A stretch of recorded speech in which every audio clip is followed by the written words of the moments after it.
स्वागत है आपका पुनः इस YouTube channel star coaching centre जमुने में।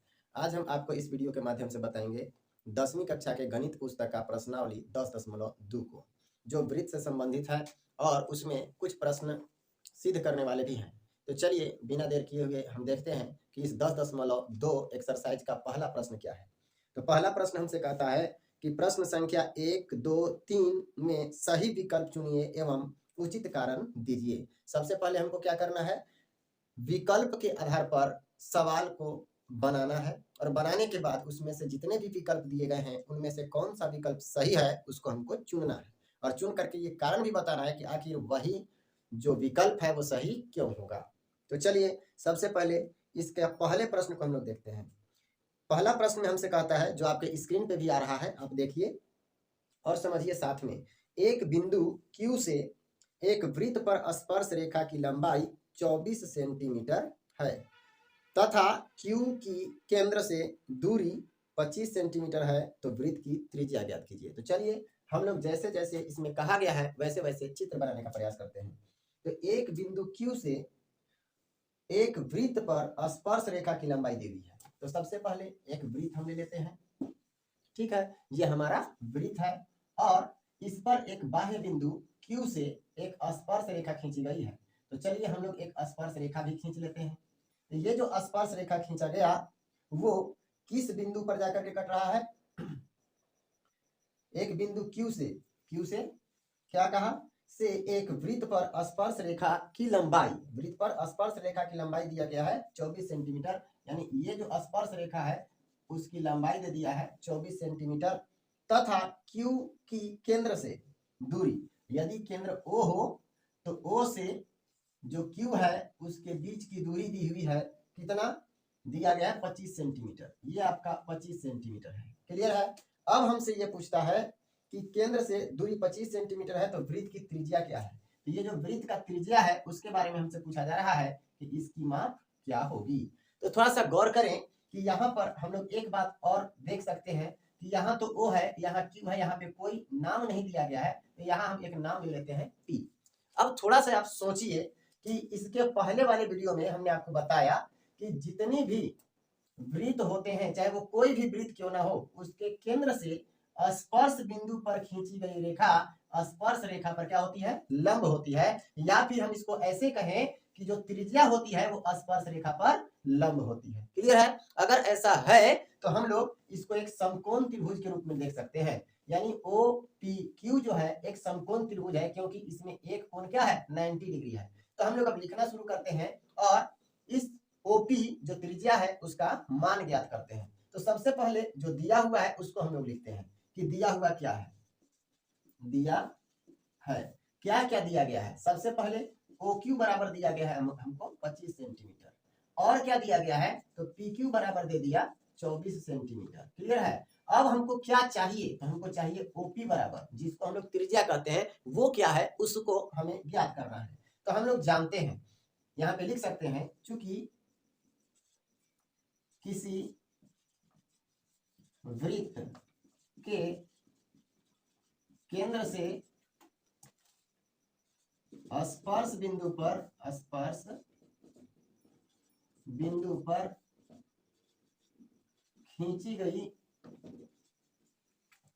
रेखा स्पर्श रेखा पर लंब होती है। और अगर ये लंब होती है तो लंब जब हो गई तो ये तो 90 डिग्री हो गया और दो कोण और है, तो एक त्रिभुज में यदि एक कोण समकोण हो जाता है तो उसको हम लोग क्या कहते हैं कि वो समकोण त्रिभुज है। तो अब हम लोग लिख सकते हैं, अब समकोण त्रिभुज OPQ में थोड़ा सा गौर करें कि इसमें आखिर कर्ण कौन सा है, यानी सबसे बड़ी भुजा कौन सी है। तो समकोण के सामने वाली जो भुजा होती है वो कर्ण कहलाती है। तो कर्ण हमारा क्या है? OQ है। तो हम लोग ऐसे भी लिख सकते हैं OQ बराबर OP का स्क्वायर प्लस PQ का स्क्वायर, या ऐसे भी लिख सकते हैं OP का स्क्वायर प्लस PQ का स्क्वायर बराबर OQ का स्क्वायर। तो जैसे चाहे वैसे लिख सकते हैं। हम लोग लिख सकते हैं क्या चीज? OP का स्क्वायर प्लस PQ का स्क्वायर बराबर OQ का स्क्वायर। क्लियर है। अब इसमें इसका वैल्यू पुट कीजिए और आंसर पाइए। तो चलिए देखिए, ओपी का स्क्वायर, ओपी का वैल्यू है क्या, नहीं है, तो ओपी को ओपी के रूप में ही रहने दीजिए, प्लस पीक्यू का स्क्वायर, पीक्यू का स्क्वायर हमारे पास है 24 सेंटीमीटर, तो 24 का स्क्वायर, और ओक्यू कितना दिया हुआ है, ओक्यू जो है हमारा वो दिया गया 25 सेंटीमीटर, तो 25 का स्क्वायर कर लेंगे। इतना क्लियर है। अगर इतना क्लियर है तो एक स्टेप और आगे बढ़िए। चलिए बढ़ाते हैं, तो क्या हो जाएगा, ओक्यू सॉरी ओपी है तो ओपी का स्क्वायर रहने दीजिए, बराबर यहाँ आप देखिए 25 का स्क्वायर है तो 25 का स्क्वायर हो जाता है 625, माइनस इधर जो 24 का स्क्वायर है वो क्या है, 24 का स्क्वायर इधर प्लस में है, जब वो बराबर के उस तरफ जाएगा तो किस रूप में हो जाएगा, माइनस के रूप में होगा। तो चलिए माइनस के रूप में उसको ले जाते हैं। तो 24 गुने 24 कितना होता है वो पता करते हैं। 4 चौका 16 का 6 हासिल 1, 2 चौका 8, 8 दूनी 16, 1 17 के 7 हासिल 1, 2 दूनी 4 और 1 5, यानी 576 हो गया ये इसका स्क्वायर। किसका स्क्वायर, 24 का स्क्वायर हो गया 576। अब हमसे यदि कोई बोले कि ओपी का स्क्वायर बराबर क्या आ रहा है, तो इधर देखिएगा, थोड़ा सा इधर समझाते हैं हम आपको। ओपी का स्क्वायर, ओपी का स्क्वायर बराबर कितना आ गया, घटाइए, दोनों में बड़ा ये है, 15 में से 6 खर्च हो जाएगा 9, फिर यहाँ 2, 2 में से हासिल लिए थे तो 1 बच गया था, 11, 11 में से 7 खर्च 4, यहाँ पे कितना 5, 5 में से 5 कैंसिल, यानी 49 आया। अब यदि हम ओपी बराबर निकालना चाहें तो ओपी बराबर हमारा क्या होगा, ओपी बराबर होगा √49, होगा कि नहीं होगा। अब हम ओपी बराबर अगर निकालें तो 49 का वर्गमूल निकालेंगे तो कितना आ जाएगा, 7 सेंटीमीटर, और ये जो 7 सेंटीमीटर है वही हमारा ओपी क्या है, त्रिज्या है। तो अंतिम में हम लिख सकते हैं अतः त्रिज्या ओपी बराबर 7 सेंटीमीटर। और इसमें कौन सा ऑप्शन 7 सेंटीमीटर दिया है, तो ऑप्शन नंबर ए जो है वो आपका 7 सेंटीमीटर दिया हुआ था, इसीलिए ऑप्शन नंबर ए हमारा क्या होगा, बिल्कुल सही उत्तर होगा। ऑप्शन नंबर बी में 12 दिया था जो गलत है, ऑप्शन सी में 15 सेंटीमीटर दिया है जो बिल्कुल गलत है, ऑप्शन नंबर डी जो है वो है आपका 24.5 सेंटीमीटर, और ये भी आपका गलत उत्तर है। उम्मीद है समझ में आया होगा, अगर समझ में आया हो तो आप इसको उतार सकते हैं। अब हम लोग देखते हैं इसके अगले प्रश्न संख्या 2 को, कि दूसरा प्रश्न हमसे क्या पूछता है। दूसरा प्रश्न जो आपके स्क्रीन पे आ रहा है आप देख सकते हैं और समझिए। आकृति में एक आकृति दिया गया है, तो चलिए हम सबसे पहले आकृति को बनाते हैं। आकृति दिया गया है, एक वृत्त है और इसका केंद्र O है। अब O से इस प्रकार से स्पर्श रेखाएं खींची गई हैं कि वो दोनों के दोनों स्पर्श रेखाएं T पर काटती हैं। इतना क्लियर है। अब आपसे कहता है कि यहाँ जो बीच में केंद्र पर कोण बन रहा है वो है 110 डिग्री, यानी 110 डिग्री। इसके बाद आगे क्या कहा है उसको देखिए। नाम दिया गया है, यहाँ P नाम दिया है और यहाँ Q नाम दे दिया गया है। इस तरह का एक चित्र हमारे सामने है। अब कहता क्या है, यदि TP TQ केंद्र O वाले TP, ये जो आप देख रहे हैं TP और क्या TQ, सही बात है, केंद्र O वाले किसी वृत्त पर दो स्पर्श रेखाएं इस प्रकार हैं। ये दोनों स्पर्श रेखाएं हैं इस प्रकार हैं कि कोण POQ बराबर दिया गया है 110 डिग्री। तो कोण PTQ आपसे पूछ रहा है, यानी ये जो कोण है वो आपसे पूछा जा रहा है कि इसका वैल्यू क्या होगा। तो चलिए हम लोग समझते हैं। दिया हुआ क्या है उसको पहले लिख लीजिए। दिया है, क्या दिया गया है उसको पहले देखिए। दिया गया है आपका कोण POQ, कोण POQ बराबर कितना दे दिया 110 डिग्री। और क्या दिया है, और कुछ दिया हुआ है क्या, तो हाँ और कुछ दिया हुआ तो नहीं है, लेकिन हम लोग जानते हैं। क्या जानते हैं, यहाँ पे लिख लीजिए। लिखेंगे चूंकि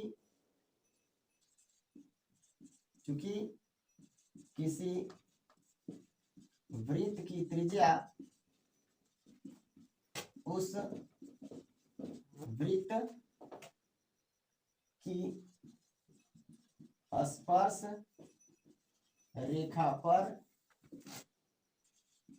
लंब होती है, यानी त्रिज्या जो है ये OP वो PT पर क्या है, लंब है। और जब लंब है तो हम लोग क्या लिख सकते हैं, कोण OPT बराबर 90 डिग्री लिख सकते हैं, तथा एक और कोण OQT बराबर भी कितना हो जाएगा 90 डिग्री। यहाँ भी 90 डिग्री और यहाँ भी 90 डिग्री। इतना तक तो दिक्कत नहीं होना चाहिए। अब हम लोग एक बात और देखते हैं। क्या एक बात देखेंगे कि देखिए तो POQT एक चतुर्भुज का निर्माण कर रहा है क्या?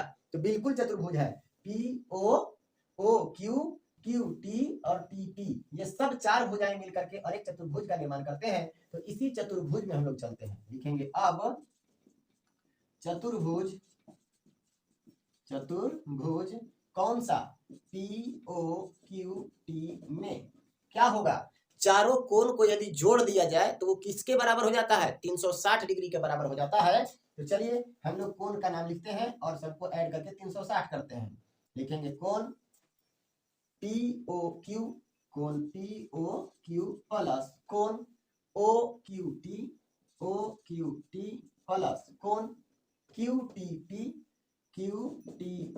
प्लस कोण एक और बच गया है OPT। तो कोण OPT बराबर कितना हो जाएगा? 360 डिग्री हो जाएगा। अब चलिए इसमें जो जो वैल्यू दिया गया है उसको इस पे रखिए। तो देखिएगा POQ कहाँ है? POQ 180 डिग्री, 180 डिग्री लिख लीजिए, सॉरी 180 बोल रहे हैं, 110 डिग्री दिया हुआ है तो 110 डिग्री लिख लीजिए। फिर प्लस कोण OQT समकोण है, लंब है, इसीलिए हम लोग यहाँ क्या लिखेंगे? 90 डिग्री प्लस QTP यही हमको ज्ञात करना है, QTP को ही ज्ञात करना है। तो हम लोग लिख सकते हैं कोण QTP प्लस OPT 90 डिग्री है तो 90 डिग्री लिख देंगे क्योंकि लंब होता है 360 डिग्री। अब क्या करेंगे? ऐड कीजिए। तो यहाँ जो आप 90 और 90 दिख रहे हैं 180 और 10 190 और 190 और 100 तो 290।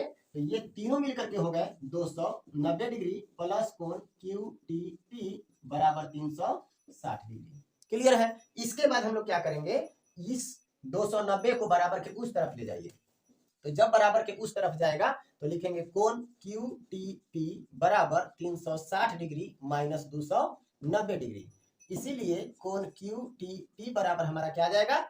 घटाइए, 0 में से 0 खर्च 0, 6 में से 9 नहीं घटेगा, हासिल लेंगे 16, 16 में से 9 खर्च 7 और 3 में से 3 कैंसिल हो जाएगा। यानी हमारे पास आंसर कितना आ गया? 70 डिग्री यानी 70 डिग्री। तो ये कोण जो हमारा था QTP या फिर PTQ उसका मान हो जाएगा हमारे पास 70 डिग्री। देख लेते हैं हमसे पूछा क्या गया था? हमसे पूछा गया था PTQ।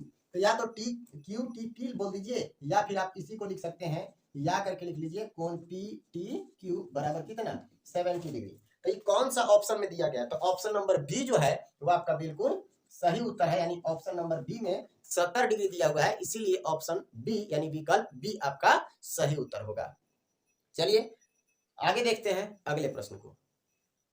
चलिए अब इसके बाद हम लोग देखते हैं इसके तीसरे नंबर प्रश्न को। तो तीसरा नंबर प्रश्न जो आपके स्क्रीन पे आ रहा है आप देखें, समझें और उसको बनाने का प्रयास करें। यदि एक बिंदु P से मान लीजिए वो बिंदु हमारा P यहाँ है, एक बिंदु P से O केंद्र वाले किसी वृत्त पर, O केंद्र वाला एक वृत्त है, ठीक है, O केंद्र वाला क्या है? एक वृत्त है। मान लीजिए ये O केंद्र वाला एक वृत्त है। अब आपसे कहता है वाले किसी वृत्त पर PA, PB स्पर्श रेखाएं परस्पर 80 डिग्री के कोण पर झुकी हुई हैं। मतलब ये जो स्पर्श रेखाएं हैं कौन कौन? ये और ये, इनका नाम है PA और PB, यानी P से यहाँ जो स्पर्श कर रहा है वो A है और यहाँ जो स्पर्श कर रहा है वो B है, यानी PA और PB दो स्पर्श रेखाएं हैं। तो हमसे ये बोला गया कि ये दोनों जो स्पर्श रेखाएं हैं PA और PB वो झुकी हुई है कितने डिग्री के कोण पर? 80 डिग्री के कोण पर ये दोनों स्पर्श रेखाएं झुकी हुई हैं। दूसरी बात, एक बात और कहा, यहाँ पे हमसे पूछा गया है झुकी गई या झुकी हो तो कोण POA का मान पूछा है, कोण POA का मान पूछा है। इसका मतलब ये एक लाइन खींचना पड़ेगा हमको। तो POA पूछ रहा है, मतलब ये वाला आपका आधा कोण हमसे पूछ रहा है कि ये क्या होगा। तो जब हम A से O को मिलाते हैं तो यहाँ जो स्पर्श बिंदु A है वहां लंब बनता है, यानी 90 डिग्री का एंगल बनता है। उसी तरह से जब O से हम B पर एक रेखा खींचते हैं स्पर्श बिंदु पर तो वो रेखा स्पर्श रेखा पर लंब होती है, तो ये लंब हो जाएगा। इतना क्लियर है? सबसे पहले अब हम ये जो चतुर्भुज हमको दिखाई दे रहा है AOBP, इस पर हम मान निकालेंगे इस बीच वाले कोण का, और जब बीच वाले कोण का मान निकाल लेंगे इसके बाद हम लोग देखते हैं कि आगे क्या करना है। तो सबसे पहले लिखेंगे दिया हुआ क्या क्या है। दिया है। क्या दिया गया है उसके बारे में बात करते हैं हम लोग। तो दिया गया है हम लोगों को कोण APB बराबर दिया गया है 80 डिग्री। क्लियर है। और क्या दिया है, और कुछ दिया नहीं है, लेकिन हम लोग जानते हैं क्या, OA लंब PA। OA लंब क्या है, PA। हम लोग लिख सकते हैं चूंकि OA लंब क्या है, PA है, तथा कौन सा, OB लंब होगा कौन, PB पर। इतना क्लियर है। यदि ये दोनों आपस में लंब है तो कोण कौन सा होगा, इसीलिए कोण ये वाला का नाम क्या होगा, OAP या PAO। कोण PAO बराबर 90 डिग्री, कॉमा और क्या लिखा जा सकता है, PBO, यानी कोण PBO बराबर भी क्या हो जाएगा, 90 डिग्री। अब हम लोग किस में चलेंगे, इस चतुर्भुज में लिखेंगे। अब चतुर्भुज AOBP में जब ये चतुर्भुज में हम लोग चलते हैं तो इसमें सभी एंगल को जोड़ करके 360 डिग्री के बराबर करते हैं। तो कोण APB प्लस कोण PBO प्लस कोण BOA प्लस कोण OAP बराबर 360 डिग्री। क्लियर है। अब जो जो मान हमारे पास है उसको हम लोग रखते हैं। तो चलिए कोण APB हमारा कितना दिया हुआ था, 80 डिग्री, लिख दीजिए। आगे बढ़ते हैं, प्लस PBO 90 डिग्री होता है, PBO तो यहाँ पे हम लोग क्या लिख लेंगे, 90 डिग्री, प्लस BOA यही हमको ज्ञात करना है, जो दिया हुआ नहीं है, प्लस यहाँ पे आइए OAP कहाँ है, OAP ये 90 डिग्री होगा क्योंकि लंब होता है, बराबर 360 डिग्री। अब सबको आप जोड़िए, तो 90 और 90 180 और 80 मिलकर के हो जाएगा 260। तो हम लोग लिख सकते हैं कोण BOA प्लस 260 बराबर 360 डिग्री। या यदि हम कोण BOA बराबर निकालें तो 360 डिग्री माइनस 260 डिग्री होगा। यदि हम ऐसा करें, कोण BOA बराबर लिखना चाहें तो घटाएंगे तो कितना आ जाएगा, 100 डिग्री। यानी कोण BOA कहिए या फिर कोण AOB कहिए, वो आपका कितना आ गया, 100 डिग्री आ गया। जबकि हमको ये निकालना नहीं था। तो निकालना क्या था उसके बारे में विचार करते हैं। निकाले हम लोग क्या, निकाले हम लोग AOB या BOA, ये पूरा के पूरा कोण निकाल लिया हम लोग, जबकि निकालना कितना था, ये छोटा वाला कोण। तो क्या ये दोनों कोण आपस में बराबर होंगे, तो दोनों त्रिभुज में पहले चलिए और दोनों त्रिभुज को सर्वांगसम कर देते हैं। अगर दोनों त्रिभुज आपस में सर्वांगसम हो जाएंगे तो ये एंगल और ये एंगल दोनों आपस में बराबर हो जाएंगे। तो इसमें हम लोग 2 से सिर्फ डिवाइड कर देंगे तो दूसरा कोण अपने आप मिल जाएगा। तो चलिए हम लोग देखते हैं कि आखिर दोनों त्रिभुजों को सर्वांगसम कैसे किया जाए। तो लिखेंगे अब, या पुनः करके लिखेंगे, पुनः कोण त्रिभुज है, त्रिभुज AOP तथा त्रिभुज DOP में ये दोनों त्रिभुज में क्या क्या दिया गया है उसके बारे में बात करते हैं। तो दोनों त्रिभुज में आप एक बात देखिएगा कि ये जो आप देख रहे हैं AO और इसमें BO, तो AO और BO आपस में बराबर होंगे क्योंकि वो दोनों क्या है, त्रिज्याएं हैं। तो चलिए AO बराबर BO, क्यों, दोनों एक ही वृत्त की त्रिज्याएं हैं। दोनों के दोनों एक ही वृत्त की क्या है, त्रिज्याएं हैं, और एक ही वृत्त की त्रिज्याएं आपस में बराबर होती हैं। चलिए ये तो हुआ पहला। दूसरा बात और क्या, ये देख रहे हैं आप AP और BP या फिर PA और PB। तो PA बराबर PB, तो PA और PB कैसे बराबर होगा, PA और PB, तो ये स्पर्श रेखाएं हैं और बाह्य बिंदु से खींची गई स्पर्श रेखाएं बराबर होती हैं। तो हम लोग ऐसे लिख सकते हैं, ये स्पर्श रेखाएं हैं, और जो स्पर्श रेखाएं होती हैं एक ही वृत्त पर एक बाह्य बिंदु से खींची गई स्पर्श रेखाएं आपस में बराबर होती हैं। तो ये दोनों आपस में स्पर्श रेखाएं क्या होंगी, बराबर होंगी। अब थोड़ा सा गौर करें, एक और रेखा दिखाई दे रहा है आपको, OP और OP या फिर PO PO। तो PO बराबर क्या है, PO। ये कैसे, तो ये उभयनिष्ठ है, उभयनिष्ठ है।